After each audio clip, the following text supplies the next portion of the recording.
Hello dear student, मैं कमलेश शर्मा एक बार आप सबका फिर से स्वागत करता हूं नीकी केमिस्ट्री क्लासेस में। तो बेटा आज मैं आप सबके बीच लेकर आया हूं रासायनिक बलगतिकी के एमसीक्यूज क्वेश्चंस जो 2024 की दृष्टि से बहुत ही अच्छे क्वेश्चंस हैं। तो बेटा चलो स्टार्ट करते हैं। और हाँ बेटा, इस वीडियो को जो है ना आप अंत तक जरूर देखें। हो सकता है कि आपके इसी वीडियो में से इंपॉर्टेंट जो क्वेश्चंस हैं वो बोर्ड में मिले, तो इसलिए बोर्ड में आने वाले क्वेश्चंस की दृष्टि से ही मैं आपके लिए ये वीडियो लेकर आया हूँ बेटा। तो इसलिए आप क्या करेंगे, अंत तक इस वीडियो को देखेंगे। क्लियर है ना? चलो तो देखते हैं बेटा, सबसे पहला क्वेश्चन लेकर चलते हैं रासायनिक बलगतिकी से। तो पहला आपका जो क्वेश्चन है बेटा, तो पहला क्वेश्चन ये रहा। तो पहला क्वेश्चन है बेटा कि शून्य कोटि की अभिक्रिया, शून्य कोटि की अभिक्रिया के वेग स्थिरांक की इकाई, वेग स्थिरांक की इकाई होगी। पहला ऑप्शन लिखा है बेटा mole, litre inverse, second inverse. दूसरा लिखा है litre, mole inverse, second inverse. And तीसरा लिखा है बेटा आपका C option, second inverse. And चौथा लिखा है बेटा लीटर की पावर -2 मोल स्क्वायर और सेकेंड इनवर्स, ये लिखा है। अब बेटा देखो, वैसे सिंपल तो क्वेश्चन है, सिंपल है ये क्वेश्चन बेटा, आप सबको आता है। लेकिन जिनको नहीं आता है तो उनको देखो फिर से मैं बता दूं बेटा कि इसको हम कैसे सॉल्व करेंगे। तो बेटा जो आपका वेग स्थिरांक है ना, उसकी इकाई कुछ इस प्रकार से होती है बेटा, मोल की पावर -n एंड बेटा लीटर की पावर n-1 और बेटा जो आपका समय है यानी कि सेकंड की पावर -1। इससे सॉल्व करते हैं बेटा। यहां पर इस फार्मूले में ये n क्या है बेटा, n है यहां पर कोटि। क्या है बेटा? कोटि। तो कोटि देखे क्वेश्चन में इन्होंने कौन सी कोटि दी है, शून्य कोटि, यानी कि n का मान क्या है, शून्य। तो बेटा अगर हम n का मान यहाँ शून्य रखेंगे तो मोल की पावर क्या आएगी, 1 है, यानी कि मोल। जीरो रखेंगे ना, जब शून्य रखेंगे तो जीरो में से एक जाएगा तो -1, यानी कि लीटर की पावर -1, सेकंड इनवर्स तो है ही। तो क्या आएगा बेटा, mole, litre inverse, second inverse. आगे समझ में किससे आया? तो वो आपका ये रहा सॉल्यूशन। क्लियर? चलो आगे देखते हैं बेटा। नेक्स्ट क्वेश्चन है आपका कि एक प्रथम कोटि की अभिक्रिया, एक प्रथम कोटि की अभिक्रिया की अर्धायु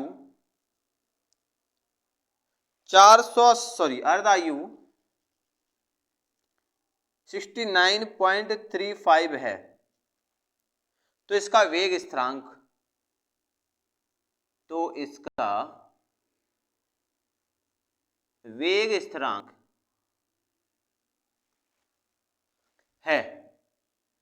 चलो देखते हैं बेटा। पहला ऑप्शन दिया इन्होंने 10 की पावर -2 सेकेंड इनवर्स। दूसरा दिया है 10 की पावर -4 सेकेंड इनवर्स। तीसरा दिया है 10 सेकेंड इनवर्स। एंड चौथा दिया है इन्होंने बेटा 10 की पावर 2 सेकेंड इनवर्स। अब देखो बेटा, इन्होंने कहा है कि एक प्रथम कोटि की अभिक्रिया की अर्धायु 69.35 है, तो इसका वेग स्थिरांक होगा। तो देखो बेटा, हम आपको बता दें कि शून्य कोटि की अभिक्रिया के लिए जो वेग स्थिरांक आता है वो ये आता है, के बराबर 0.693/t²। क्लियर? अब इन्होंने ये कहा कि एक प्रथम कोटि की अभिक्रिया की अर्धायु कितनी है, 69.35। क्लियर है ना? यानी कि 69, टी हाफ का मान, यहां पर टी हाफ का मान रख देंगे 69.3। तो क्या हो जाएगा बेटा, अगर हम इसका डिवाइड करेंगे तो पहले तो हम क्या करें, यहां पर इस पॉइंट को इधर लेकर आ जाएं, इस पॉइंट को इधर लेके आएंगे, यानी कि दशमलव को राइट हैंड साइड पे लेके गए तो 10 की पावर -2 का मल्टीप्लाई, ये कैंसिल हो जाएगा। इसका मतलब है कि कितना मान आएगा, 10 की पावर -2 सेकेंड इनवर्स। तो इसका मतलब है इसका भी ऑप्शन नंबर हो जाएगा ए। नेक्स्ट क्वेश्चन है बेटा, नेक्स्ट क्वेश्चन है कि एक अभिक्रिया का वेग नियतांक, एक अभिक्रिया का वेग नियतांक 7.239 इंटू 10 की पावर -4 सेकेंड इनवर्स है। तो अभिक्रिया की कोटि, तो अभिक्रिया की कोटि होगी। और पहला ऑप्शन लिखा है बेटा 0, दूसरा ऑप्शन लिखा है 1, तीसरा ऑप्शन लिखा है बेटा 2 एंड चौथा ऑप्शन लिखा है 3। देखो बेटा इन्होंने कहा है कि एक अभिक्रिया का वेग नियतांक जो है ना वो इतना है 7.9 गुणा 10⁻⁴ सेकंड इनवर्स। तो कह रहे हैं कि अभिक्रिया की कोटि होगी। तो बेटा हम अभिक्रिया की कोटि को किससे पहचानेंगे? अभिक्रिया की कोटि को हम उसके मात्रक से ही पहचान लेंगे, यानी कि सेकंड इनवर्स। और सेकंड इनवर्स किसका मात्रक होगा? देखो बेटा अगर n का मान यहाँ पर हम 0 रखे थे तो अपना ये आया था। अब चलो 1 रख देते, 1 रखेंगे तो 1 में से 1 जाएगा 0, यानी कि किसी की पावर 0 तो उसका वैल्यू 1, यानी कि मोल की पावर खत्म, मतलब मोल तो खत्म ही हो गया। तो मोल खत्म हो गया। यहाँ पर भी देखो बेटा आप 1 रखोगे, 1 में से 1 गया 0, यानी कि लीटर भी गया। सेकंड इनवर्स क्या आया है? Second inverse. सेकंड इनवर्स किसके लिए है? जब आपने कोटि का मान 1 रखा। तो इसका मतलब है कि आपकी किस कोटि की अभिक्रिया होगी? प्रथम कोटि की अभिक्रिया होगी या एक कोटि की अभिक्रिया होगी। नेक्स्ट क्वेश्चन देखते हैं बेटा। नेक्स्ट क्वेश्चन लिखा है कि प्रथम कोटि की अभिक्रिया के लिए, नेक्स्ट क्वेश्चन क्या है बेटा कि प्रथम कोटि की अभिक्रिया के लिए कौन सा कथन सत्य है? अब देखो बेटा कौन सा कथन सत्य है। तो पहला ऑप्शन लिखा है अभिक्रिया का वेग, अभिक्रिया का वेग अभिकारक की सांद्रता, अभिकारक की सांद्रता की शून्य घात के समानुपाती होती है, शून्य घात के समानुपाती होती है। दूसरा ऑप्शन है बेटा आपका वेग नियतांक की इकाई मोल लीटर इनवर्स सेकंड इनवर्स है। तीसरा लिखा है अभिक्रिया की अर्ध आयु अभिकारकों की प्रारंभिक सांद्रता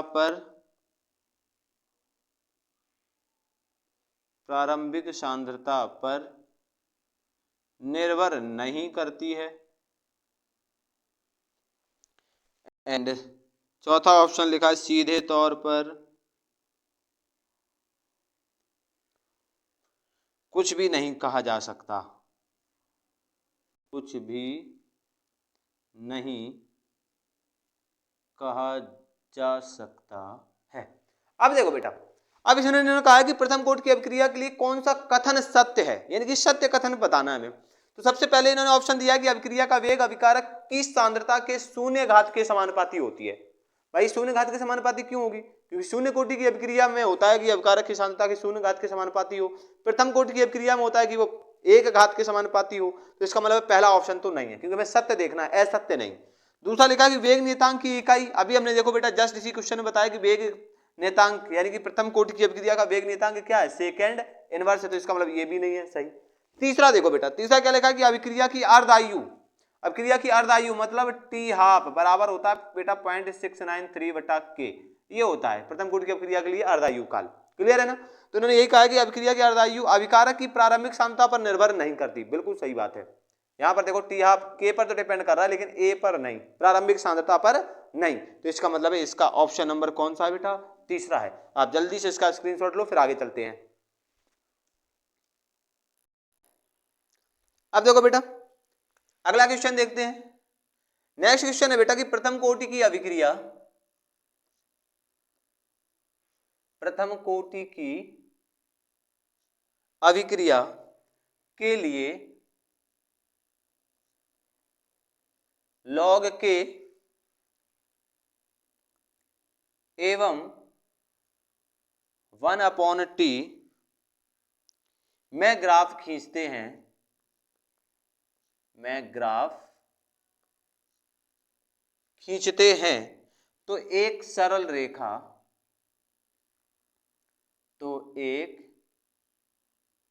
सरल रेखा प्राप्त होती है,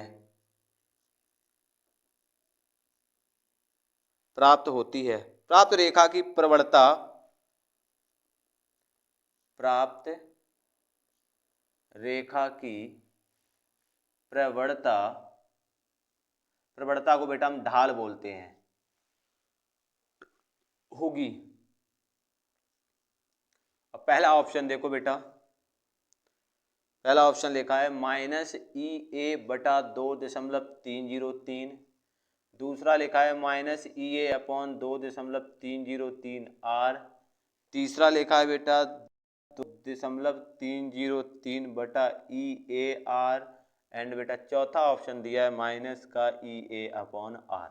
अब देखो बेटा, तो इन्होंने ये कहा है कि अगर हम प्रथम कोटि की अपक्रिया के लिए लॉग, देखो बेटा ऐसे 1/T और log k के बीच ग्राफ खींचे तो ये सीधी रेखा प्राप्त होती है। तो इन्होंने इसी का ढाल पूछा है कि ये इतना ढाल जो है यहाँ पर एंगल थीटा बनेगा वो कितना आएगा, तो वो आएगा बेटा -EA/2.303R। कितना आता है ग्राफ से आप देख सकते हो। हाँ बेटा, अगर यहाँ पर log k की जगह पर अगर होता ln तो होता आपका कितना ढाल, तो ढाल होता बेटा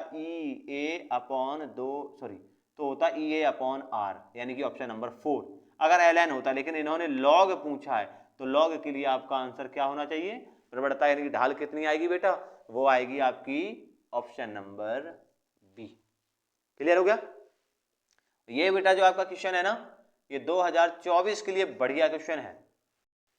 आगे देखो बेटा, नेक्स्ट चलते हैं।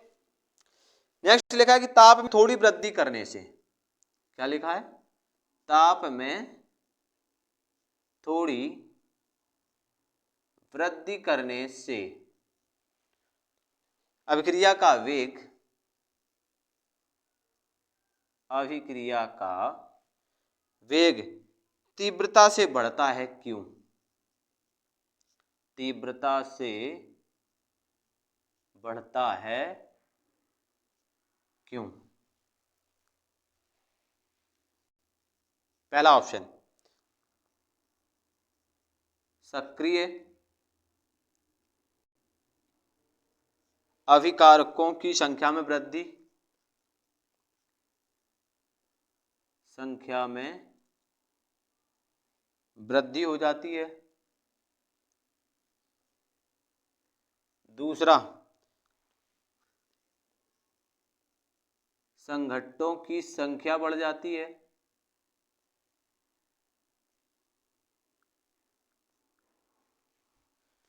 सी, मुक्त पथ की लंबाई बढ़ जाती है, मुक्त पथ की लंबाई बढ़ जाती है। एंड डी, अभिक्रिया की ऊष्मा बढ़ जाती है।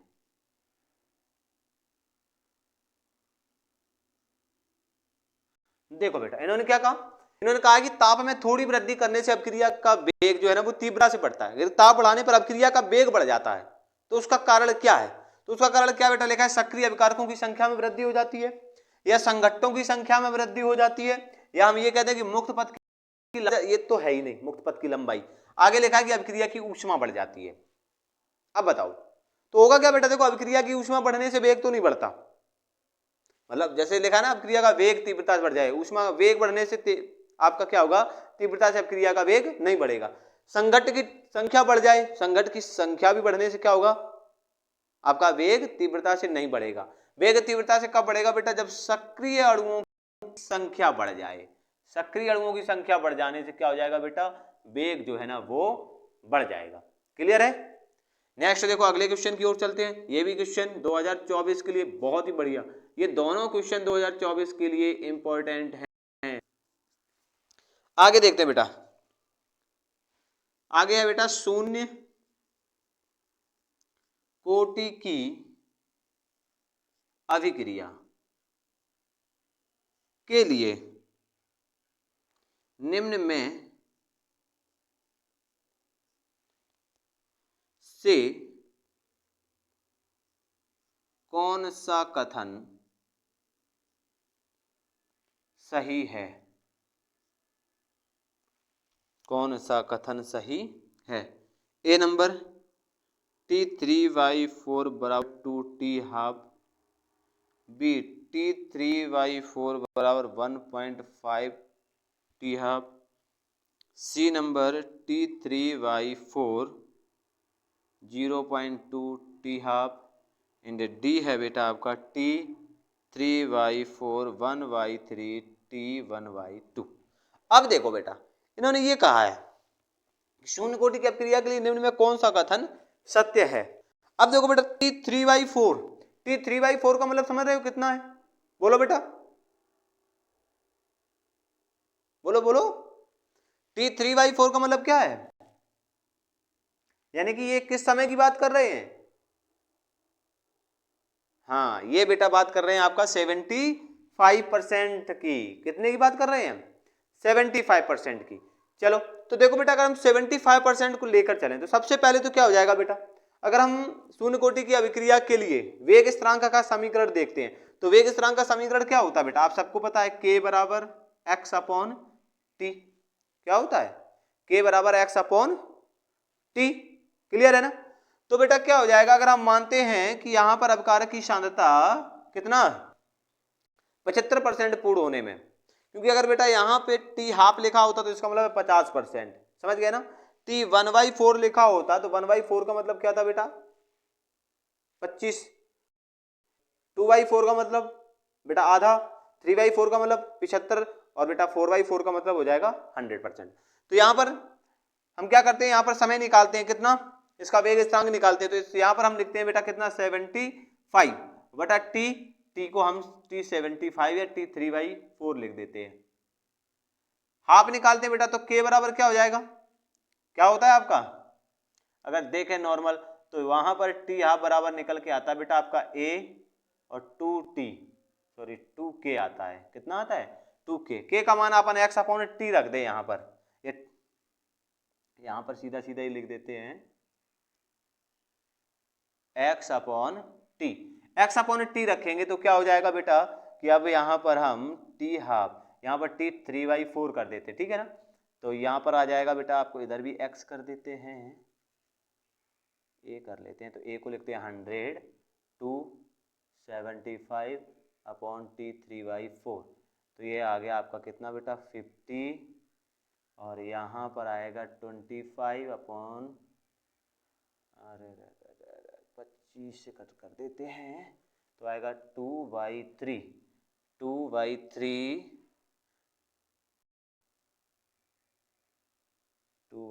गया। 25 दूनी 50, 25 75, यानी कि ये आया आपका T½ बराबर 2/3, ये पहुंच गया 3/4। 3/4 2 डिवाइड करेंगे तो कितना आ जाएगा 2/3। कोई ऑप्शन है? कोई ऑप्शन ही नहीं दिया। एक मिनट इसको देखते हैं।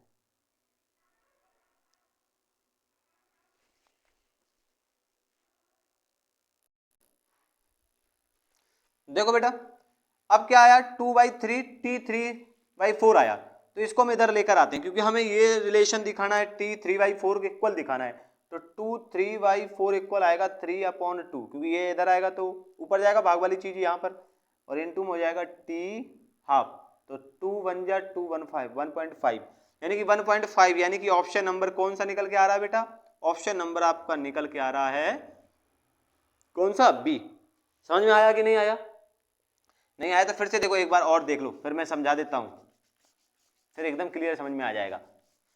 सबसे पहले तो देखो बेटा अगर हम वेग स्थिरांक का समीकरण लिखें तो k बराबर क्या मिलता है आपको बेटा? x/t। क्लियर है ना? यानी कि k का मान तो ये हो गया, लेकिन अगर हम इसका अर्धायु काल लिखें तो यहां बराबर आता है a/2k। तो k का मान x/t रख दो, तो k का मान हमने यहां पर रखा x/, कौन सा? 3/4 वाला। तो इसका मतलब इसकी प्रारंभिक सांद्रता हमने 100% मान ली। 2 × x 3/4 यानी कि 3/4 100 का 3/4 कितना हो जाएगा? 75 और क्या हो जाएगा T3/4। तो ये तो 2 से गया बेटा ये 50 बार, और 25 से काटते हैं तो 2/3 बटा ये T3/4, ये तो पहुंच जाएगा ऊपर। तो क्या मिलेगा बेटा आपको? यही तो मिलेगा T½ बराबर, यहाँ पे देखो T½ बराबर 2/3 T/4। अब t3/4 बराबर क्या मिलेगा बेटा, t3/4 बराबर ये आएगा इधर 3/2 t हाफ, इसका डिवाइड करेंगे तो 1.5 आएगा, तो 1.5 यानी कि ऑप्शन नंबर क्या रहा बेटा आपका, ऑप्शन नंबर रहा बी। अब तो आ गया समझ में, आ गया तो आगे चलते हैं, इसको साफ करते हैं, थोड़ी सी जगह हो जाए अपने पास। अब देखो बेटा नेक्स्ट क्वेश्चन क्या है, नेक्स्ट क्वेश्चन है बेटा कि शून्य कोटि अभिक्रिया के लिए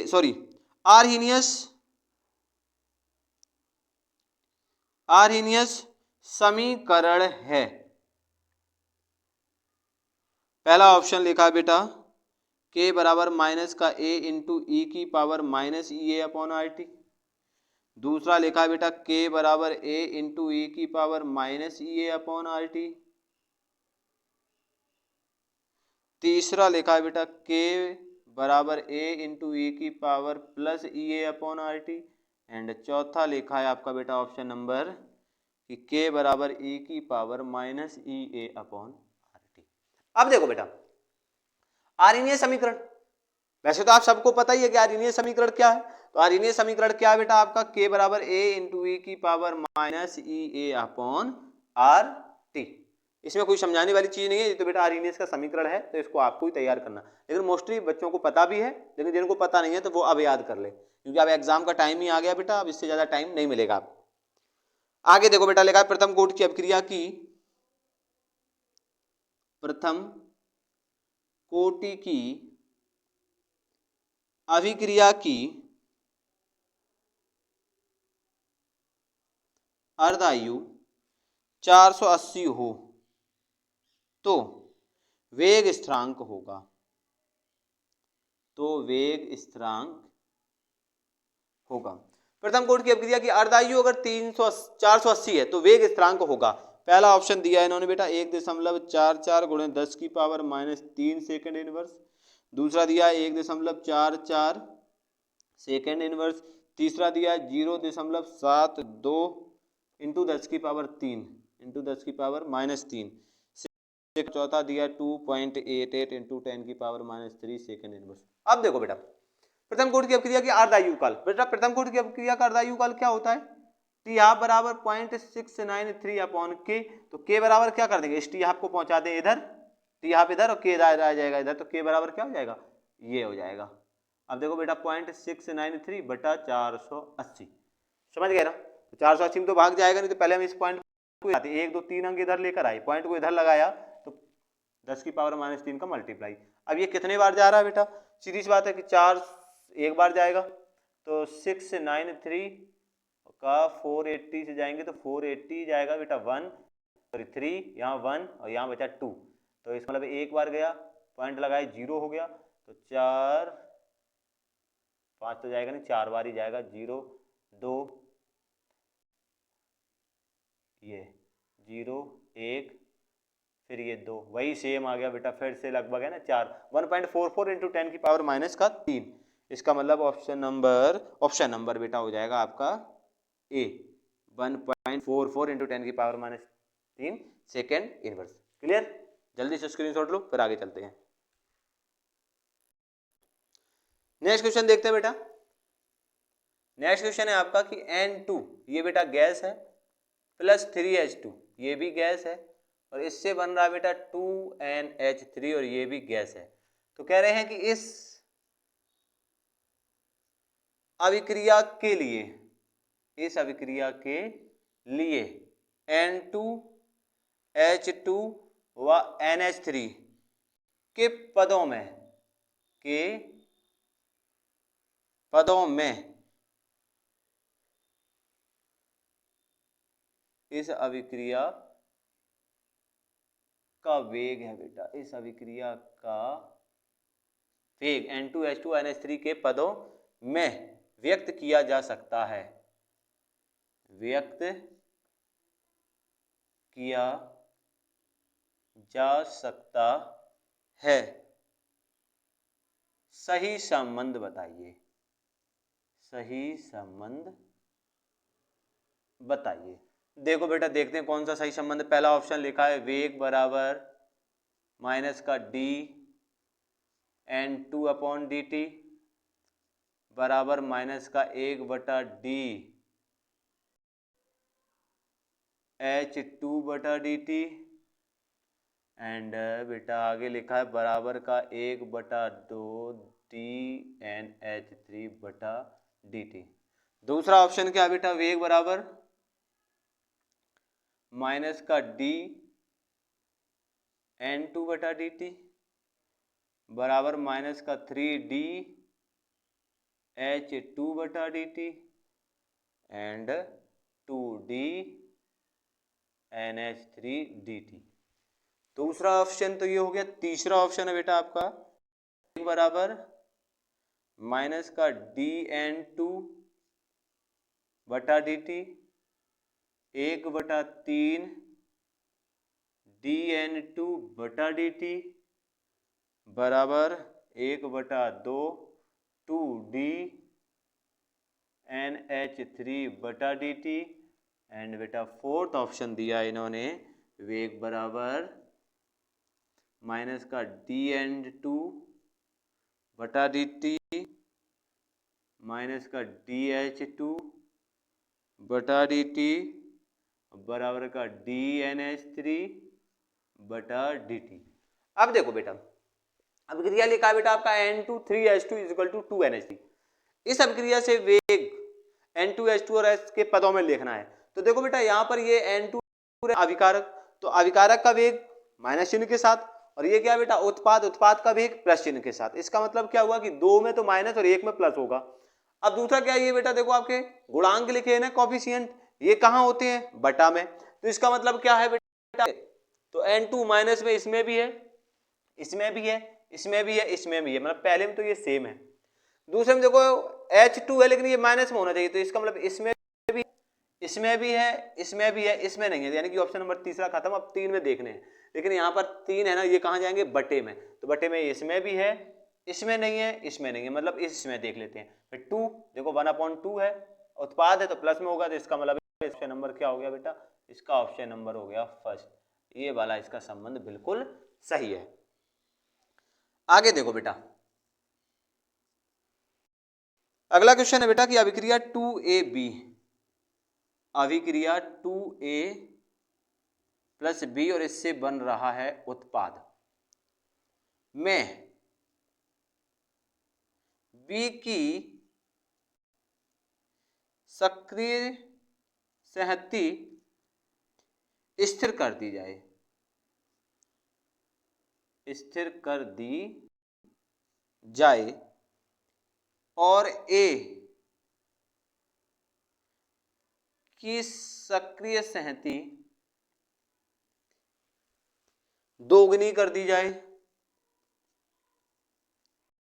दोगुनी कर दी जाए, तो अभिक्रिया की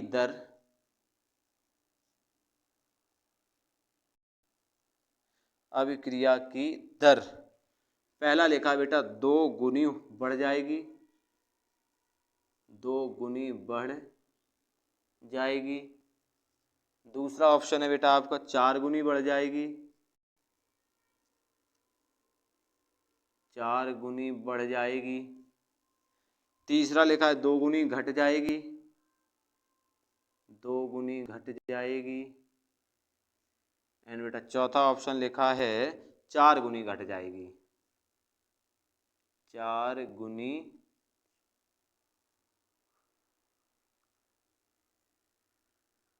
घट जाएगी। ये 4 ऑप्शन है। देखो बेटा इन्होंने कहा है कि एक अभिक्रिया है 2AB। चलो देखते हैं बेटा, 2AB अभिक्रिया के लिए अगर आप वेग स्थिरांक लिखोगे, या ये कहते हैं कि वेग लिखोगे, तो अभिक्रिया का वेग क्या होगा बेटा, बताओ। अभिक्रिया का वेग क्या होगा बेटा, यानी कि dx/dt अगर लिखें हम, dx/dt बराबर के a⁴ इंटू में b। क्लियर। अब इन्होंने ये कहा कि b की सक्रिय संहति स्थिर कर दिया, मतलब b में हम कोई चेंजमेंट नहीं करेंगे, सेम रखेंगे। और कहा है कि a की सक्रिय संहति दोगुनी कर दी जाए, यानी कि a तो a ही था, अगर हम इसको 2 गुना कर दें यानी कि 2a, तो 2a का स्क्वायर क्या हो जाएगा बेटा, 2 का स्क्वायर तो 4 और a स्क्वायर, यानी कि ये कितना हो जाएगा बेटा 4a स्क्वायर, ये k तो है ही, और इंटू में b। इसका मतलब है कि इसमें कितने गुना बढ़ गया बेटा, बेटा 4 गुना, इसका मतलब इसका ऑप्शन नंबर क्या होगा, बी होगा। कितना होगा, ऑप्शन नंबर बी, यानी कि अभिक्रिया का वेग 4 गुना बढ़ जाएगा। क्लियर। अगला नेक्स्ट क्वेश्चन की ओर चलते हैं। नेक्स्ट क्वेश्चन है बेटा अभिक्रिया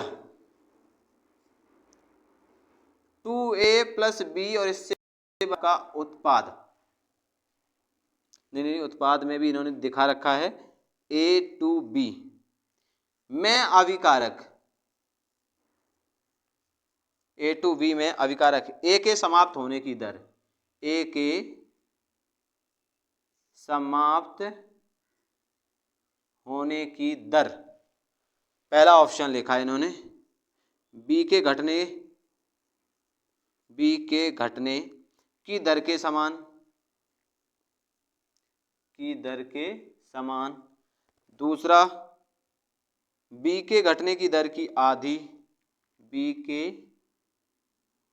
घटने की दर की आधी, तीसरा दिया इन्होंने बेटा सी नंबर ऑप्शन, B के घटने की दर के दोगुने, B के घटने की दर के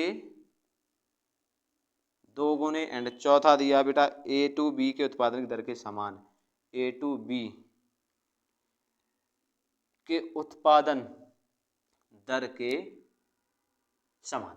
समझना बेटा, बढ़िया क्वेश्चन है। इन्होंने कहा कि एक अभिक्रिया 2AB से A2B में अभिकारक A के समाप्त होने की दर, अभिकारक A के जो समाप्त होने की दर है, यानी कि A कब समाप्त होगा, A कब समाप्त होगा, देखो बेटा आप 2 तो अणु A के ले रहे हो और 1 अणु B का ले रहे हो, समझ गए ना। तो इन्होंने ये कहा है कि A के समाप्त होने की दर क्या होगी, तो A के समाप्त क्या होगी बेटा, B के घटने की दर के 2 गुने, क्योंकि देखो यहाँ पर A 2 गुना है ना, तो B जब कितना 2 गुना घटेगा उसके बराबर ही तो हो जाएगी, इसका मतलब है इसका ऑप्शन नंबर क्या होगा, सी। B के घटने के दर के समान तो नहीं होगी, क्योंकि A आप ले रहे हो, समझ गए ना, तो A डबल ले रहे हो, तो इसका मतलब है कि B के घटने की दर से कितना होगा, 2 गुना होगा आपका A, क्योंकि A आपका 2A है। क्लियर हुआ कि नहीं हुआ। अगला देखो बेटा, अगला क्वेश्चन है बढ़िया क्वेश्चन, इसको भी देखना। लिखा है कि अभिक्रिया 4A plus B, 4A plus B 2C plus 2D के लिए कौन सा कथन सत्य नहीं है, के लिए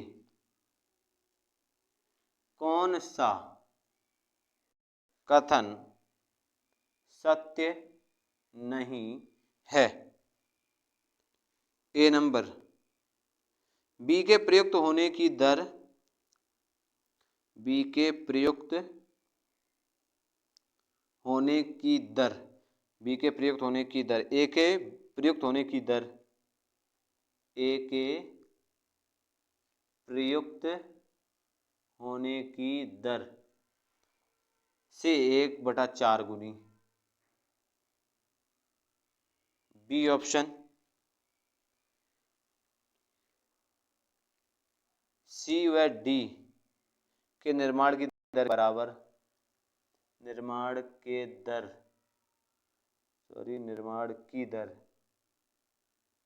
के बराबर, सी के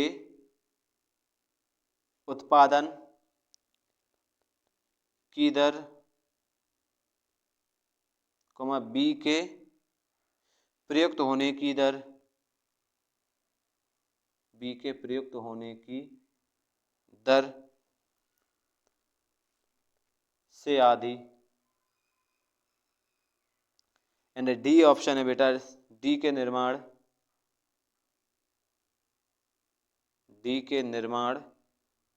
दर ए के प्रयुक्त होने की दर के आधी, ए के प्रयुक्त होने की दर के आधी। अब देखो बेटा इसको क्वेश्चन को, देखा कि एक अभिक्रिया 4AB से 2C2D का निर्माण हो रहा था, इस कथन, इसके लिए कौन सा कथन सत्य नहीं है। जैसे देखो बेटा B के प्रयुक्त होने की दर, B के प्रयुक्त होने की दर A के प्रयुक्त होने की दर से 1/4 गुना है, बिल्कुल, क्योंकि ये देखो 4 गुना है ना, तो B के प्रयुक्त होने की दर कितनी हो जाएगी, A के 1/4, मतलब पहला कथन तो सही है। दूसरा लिखा है कि सी और डी के निर्माण की दर के बराबर, सी और डी के निर्माण की दर के बराबर, मतलब इन्होंने ये भी सही, ठीक है भाई, सी और डी के निर्माण की दर के बराबर हो जाएगी ए और बी इनकी सांद्रताएं। थर्ड पॉइंट क्या कहा है, थर्ड कहा है कि सी के उत्पादन की दर, यानी कि केवल सी की बात कर रहे हैं, सी के उत्पादन की दर बी के प्रयुक्त होने की दर से आधी। अब बी के प्रयुक्त होने की दर से आधी, ये हम कैसे कह सकते हैं, ये तो हमें थोड़ा सा गड़बड़ लग रहा है, आगे देखते हैं बेटा। आगे देखो लिखा है कि डी के निर्माण की दर ए के प्रयुक्त होने की दर के आधे है। हाँ ये तो हम कह सकते हैं, देखो बेटा क्योंकि यहाँ पे 2D बन रहा है, यहाँ 4A है, तो 2D यानी कि 2D 4A है, तो इसका मतलब है डी के निर्माण की दर ए के आधी तो हो सकती है, लेकिन बेटा यहाँ 2C है, यहाँ B है, तो बेटा सी के उत्पादन की दर बी के प्रयुक्त होने की दर से आधी कैसे हो सकती है, आधी तो है ही नहीं बल्कि 2 गुनी है ना। तो इसका मतलब है कौन सा कथन है सत्य है, सत्य है आपका ऑप्शन नंबर सी। क्लियर हुआ। तो देखो बेटा ये जो आपके बोर्ड में ये जो क्वेश्चंस लिखे हुए हैं ना, ये चारों के चारों क्वेश्चंस, इनमें से इस बार 100%, मैं कह रहा हूं 100% 2024 में एक क्वेश्चंस मिलेगा आपको, यहां से एक क्वेश्चन मिलेगा, ये समझ लो आप। तो इस वाले को थोड़ा अच्छे से पढ़ना, इसका स्क्रीनशॉट लो। अब देखो बेटा इसी के आगे नेक्स्ट क्वेश्चन की ओर चलते हैं। नेक्स्ट क्वेश्चन है बेटा, प्रथम कोटि की अपक्रिया का वेग स्थानांक का मात्रक है, ये तो आप बता ही दोगे, सेकंड इनवर्स इसको छोड़ो, शून्य कोटि की अपक्रिया क्या कर दोगे। ये क्वेश्चन देखो बेटा, एक अभिक्रिया का वेग, एक अभिक्रिया का वेग स्थिरांक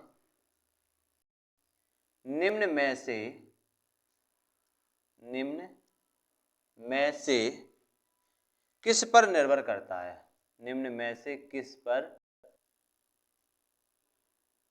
निर्भर करता है। ए नंबर ताप, बी नंबर अभिकारक की प्रारंभिक सांद्रता, सी नंबर अभिक्रिया की सीमा, एंड डी नंबर अभिक्रिया का समय,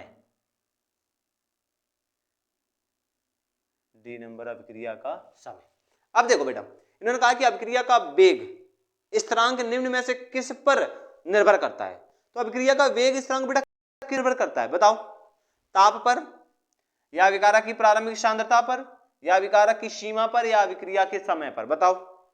अगर हम अभिक्रिया के वेग स्थिरांक की बात है, वेग स्थिरांक बेटा किस पर डिपेंड करता है, वेग स्थिरांक डिपेंड करता है ताप पर, क्योंकि अगर आप ताप 10 डिग्री सेल्सियस बढ़ाते हो ना बेटा, तो वेग स्थिरांक आपका 2 से 3 गुना तक बढ़ जाता है। क्लियर है ना। तो इसका मतलब इसका आंसर क्या हो जाएगा, option number A. Next question की ओर चलते हैं बेटा। नेक्स्ट क्वेश्चन है बेटा, लिखा है कि निम्नलिखित अभिक्रिया, और कोष्टक में लिख रखा है इन्होंने बेटा समांगी अभिक्रिया, तो आप समझ गए कौन सी अभिक्रिया की बात कर रहे हैं, के लिए दर स्थिरांक की इकाई होगी, दर स्थिरांक की इकाई होगी, और अभिक्रिया ये दी है इन्होंने ए प्लस बी के सी। तो इसके लिए देखो बेटा second inverse mole, B second inverse, C केवल second, and D second inverse mole inverse. चलो देखो बेटा इसको देखो, लिखा है कि निम्नलिखित अभिक्रिया, वो भी कैसी अभिक्रिया, समांगी अभिक्रिया, तो समांगी अभिक्रिया दर स्थिरांक की इकाई होगी, यानी कि वेग स्थिरांक का मात्रक क्या होगा, समांगी अभिक्रिया। समांगी अभिक्रियाएं बेटा जितनी भी होती हैं वो कौन सी अभिक्रियाएं होती हैं, प्रथम कोटि की। एक चीज याद रखना, प्रथम कोटि की सारी अभिक्रियाएं कैसी होती हैं, समांगी अभिक्रियाएं होती हैं। क्लियर है ना। तो इसका मतलब बेटा प्रथम कोटि की अभिक्रिया का मात्रक क्या हो जाएगा, सेकेंड इनवर्स। था ना सिंपल क्वेश्चन। हाँ चलो आगे चलते हैं बेटा। नेक्स्ट क्वेश्चन बेटा, प्रथम कोटि की अभिक्रिया में, प्रथम कोटि की अभिक्रिया में सांद्रण m गुना घटाया जाता है, m गुना घटाया जाता है, इसके दर स्थिरांक का मान होगा, इसके दर स्थिरांक का मान होगा। क्या होगा? तो पहला m गुना बढ़ जाएगा, m गुना बढ़ जाएगा, दूसरा m गुना घट जाएगा,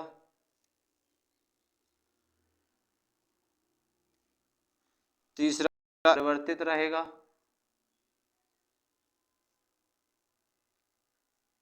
एंड बेटा चौथा इनमें कोई नहीं, इनमें से कोई नहीं। देखो बेटा, इन्होंने कहा है कि प्रथम कोटि की अभिक्रिया में सांद्रण m गुना घटाया जाता है, सांद्रण घटाया जा रहा है, वो कह रहे हैं तो इसके दर स्थिरांक का मान होगा। बेटा देखो, सांद्रण आप घटा रहे हो, m गुना घटा दो, कोई दिक्कत नहीं है। दर स्थिरांक पर आपको भी पता है बेटा, प्रथम कोटि की अभिक्रिया जो है ना, प्रथम कोटि की अभिक्रिया की बात कर रहे हैं ना बेटा, प्रथम कोटि की अभिक्रिया कि जो वेग स्थिरांक का मात्रक है, या हम ये कह सॉरी वेग स्थिरांक का मात्रक नहीं, हम ये कहते हैं कि प्रथम कोटि की अभिक्रिया का जो अर्ध आयु काल है, समझ रहे ना बेटा, वो किस पर डिपेंड करता है? वेग स्थिरांक पर, सांद्रता पर तो डिपेंड करता नहीं। तो इसका मतलब यहां तो ये सांद्रता घटा रहे हैं और फिर दर नियतांक पूछ रहे हैं, सांद्रता को आप घटाते रहो, क्लियर है ना, सांद्रता को घटाते रहोगे तो इसका मतलब ये है कि वेग स्थिरांक पर कोई परिवर्तन नहीं पड़ेगा, क्योंकि बेटा प्रथम कोटि की अभिक्रिया का जो अर्ध है, किसकी बात कर रहे हैं? अर्ध आयु काल, वो डिपेंड करता है किस पर? वेग स्थिरांक पर या दर स्थिरांक पर कह दें तो दर स्थिरांक किस पर डिपेंड करेगा? अर्ध आयु काल पर, यानी कि समय पर। किस पर डिपेंड करेगा? समय पर। अगर आप समय कम ज्यादा करो तो हो सकता है कि उसमें थोड़ा बहुत परिवर्तन आ जाए, समझ गया ना, लेकिन अगर सांद्रता परिवर्तित करोगे, करते रहो, सांद्रता परिवर्तन से इस पर कोई भी प्रभाव नहीं पड़ेगा, क्लियर। नेक्स्ट क्वेश्चन चलते हैं बेटा। नेक्स्ट क्वेश्चन लिखा है वेग स्थिरांक, वेग स्थिरांक ताप बढ़ाने पर।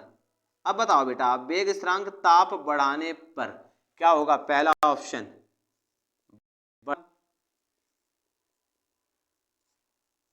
दूसरा घटेगा, तीसरा अपरिवर्तित रहेगा, एंड चौथा इनमें से कोई नहीं, इनमें से कोई नहीं। तो बेटा देखो, अभी हमने आपको जस्ट जब ये वाला क्वेश्चन कराया था तभी बताया था कि वेग स्थिरांक ताप बढ़ाने पर क्या होता है बेटा? 2 से 3 गुना बढ़ता है, इसका मतलब क्या होगा? बढ़ेगा। नेक्स्ट क्वेश्चन की ओर चलते हैं।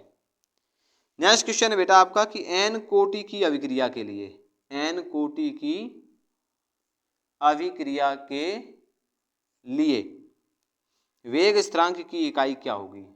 वेग स्थिरांक की इकाई क्या होगी? पहला ऑप्शन है बेटा देखो, लीटर 1 माइनस एन मोल -1 और सेकेंड इनवर्स।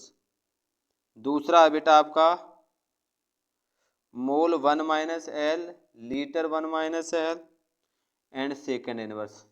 तीसरा है बेटा आपका mole 1 minus N, L N minus 1 और सेकेंड इनवर्स।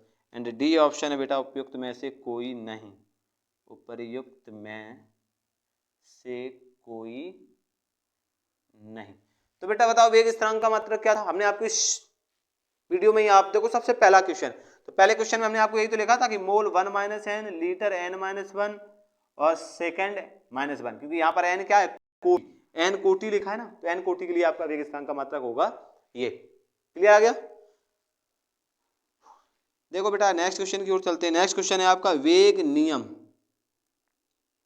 में minus D C upon D T किसे प्रदर्शित करता है? वेग नियम में minus D T upon D C किसको प्रदर्शित करता है? पहला ऑप्शन लिखा बेटा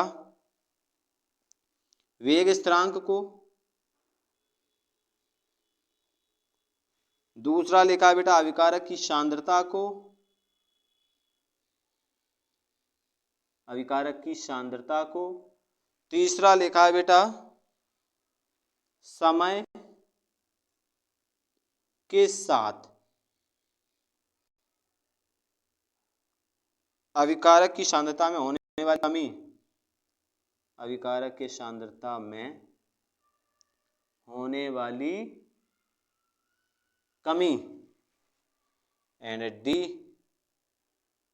उपर्युक्त में से कोई नहीं। तो देखो बेटा, वेग नियम से अगर हम minus D C upon D T देखते हैं तो माइनस डी सी अपन क्या है बेटा, सांद्रता में परिवर्तन, और टी क्या है, परिवर्तन में लगा समय। लेकिन माइनस चिन्ह किसको प्रदर्शित करता है कि जो अभिकारक अणु है ना उसकी सांद्रता कम हो रही है, और प्लस चिन्ह उत्पाद की सांद्रता बढ़ रही है। तो इसका मतलब इसका ऑप्शन नंबर कौन सा होगा, सी। समय के साथ अभिकारक की सांद्रता में होने वाली कमी को ये दिखाता है minus D C upon D T. अगर यही plus D C upon D T होता तो बेटा ये उत्पाद में समय के साथ वृद्धि को क्या करता बेटा, दर्शाता। क्लियर है ना, यानी कि उत्पाद की सांद्रता में जो समय के साथ वृद्धि हो रही है वो उसको दर्शाता प्लस, माइनस चिन्ह अभिकारक की सांद्रता को कमी के साथ दर्शाता है। क्लियर, जल्दी से स्क्रीनशॉट लो बेटा। अब देखो बेटा नेक्स्ट क्वेश्चन की ओर चलते हैं। नेक्स्ट क्वेश्चन है बेटा आपका कि H2 plus I2 is equal to 2HI के लिए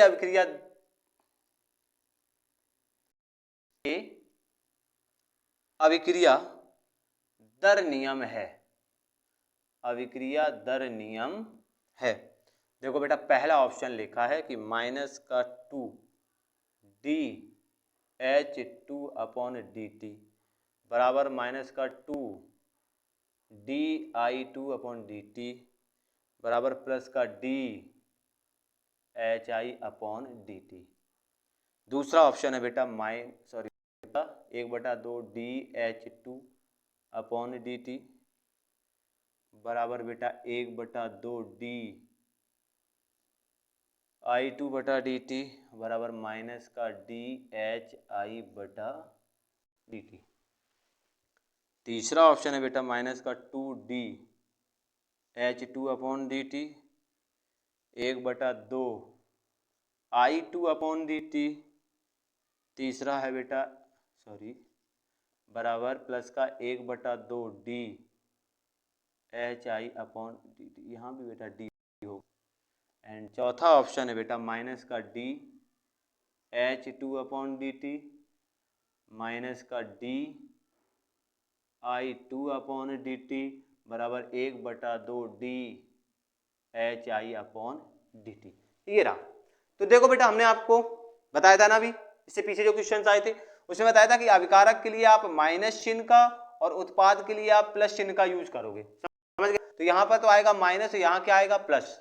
अब यहाँ पर देखो कोई गुणांक तो है नहीं, इसका मतलब सीधा ही सीधा लिखा मिलेगा आपको माइनस का DH2 अपॉन डी टी और यहाँ पर माइनस का DI अपॉन डी टी।